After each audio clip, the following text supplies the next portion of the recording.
Hello to all, this is Neeraj Tyagi, assistant professor.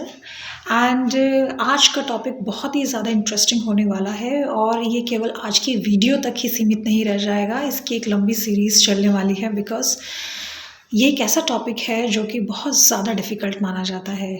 जैसे suppose कीजिए कि नाउन है, it's a very easy to understand what is the definition of noun and pronoun, but the difficulty arises at the time when the question arises around the prepositions. Prepositions जो होते हैं वो अधिकतर students को बहुत ज़्यादा difficult लगते हैं कि आखिरकार किस जगह पे क्या प्रिपोजिशन लगाएं। बात अगर मैं की आ रही है, वो कमरे में है या मैं अंदर जा रहा हूँ, तो इन्हीं सब चीज़ों में बहुत सारी डिफ़िकल्टीज़ देखने को मिल जाती हैं। तो सबसे पहले जो एक प्रिपोजिशन का सेट हम लेने जा रहे हैं आज की वीडियो में, वो है कि एट और इन का प्रयोग कहाँ पे किया जाए जब ये बात किसी प्लेस के रूप में हो।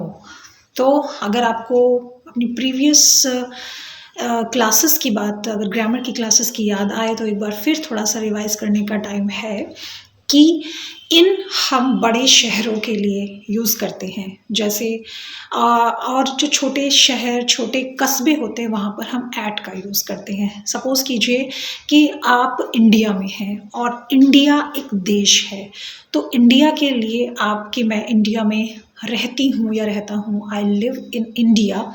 लेकिन अगर इंडिया में भी आप कह रहे हैं कि मैं इंडिया के किसी छोटे से शहर में, जैसे कि आप ये कह सकते हैं कि मेरठ में, मैं भारत में एक मेरठ जगह है वहाँ पर रहता हूँ, तो I live at Meerut in India. अगर एक ही सेंटेंस में हमें एट और इन को भी लेकर के आना है, तो किसी छोटे शहर कस्बे के लिए हम एट लगाएंगे और देश के लिए या किसी बड़े शहर के लिए हम इन लगा देंगे। तो ये तो हुआ एक प्लेस के लिए बात।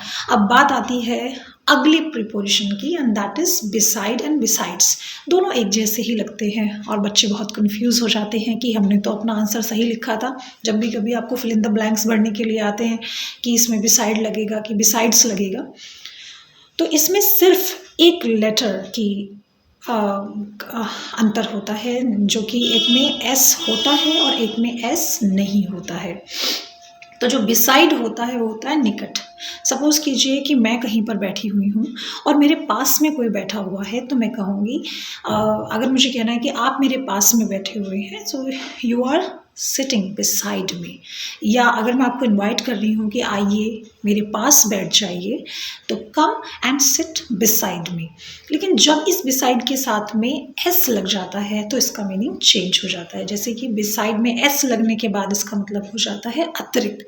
अगर हम ये कहें कि मैंने किसी दुकान से पेन के अलावा या अतिरिक्त कॉपी भी खरीदी, तो वहाँ पर हम बिसाइड्स का प्रयोग करते हैं। सो आई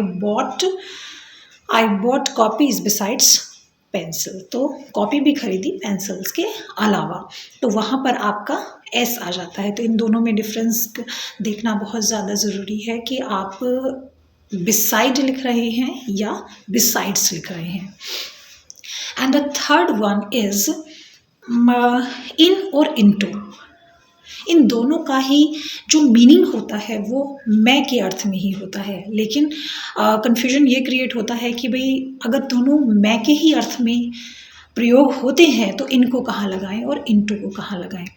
जब कोई एक कन्फाइंड प्लेस होता है, सपोज जब कोई चीज़ स्टैटिक जगह पर है, तो वहाँ पर हम इन का प्रयोग करते हैं। और जब कोई चीज़ इन में ही है लेकिन मोशन में है, वहाँ पर हम इनटू का प्रयोग करते हैं। जैसे हम अगर कहेंगे कि वो कुएं में गिर गया, ठीक है, तो गिर गया that is in the process, कि वो कुएं में गिरा है तो वो मोशन में है, तो हम कहेंगे ही fail into the well.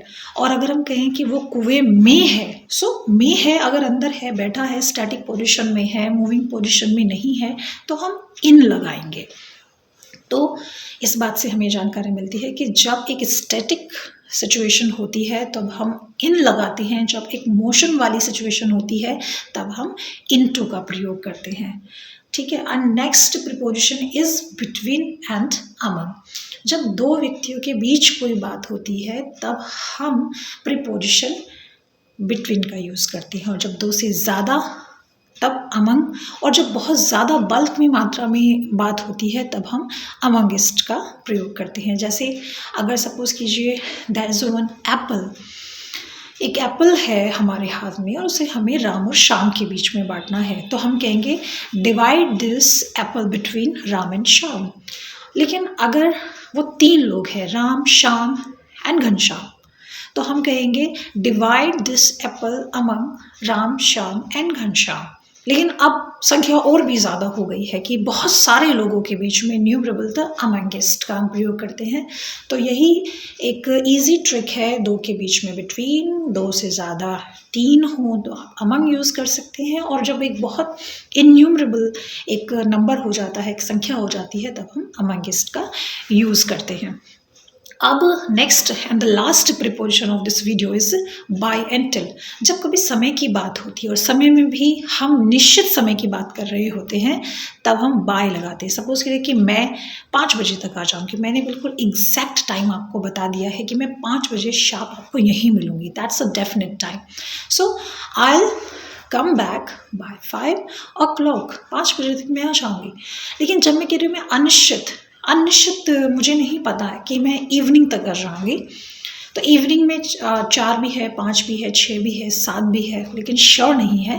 I will come till evening, तो इट मीन्स कि श्योर नहीं है। तो ये भी आपके लिए एक अच्छी जानकारी है कि आप निश्चित समय के लिए बाय लगा सकते हैं और अनिश्चित समय के लिए टिल लगा सकते हैं। So these are the 5 prepositions which I have discussed in this video in a very easy manner, and for more interesting videos please like, share and subscribe my channel English with Neeraj Tyagi.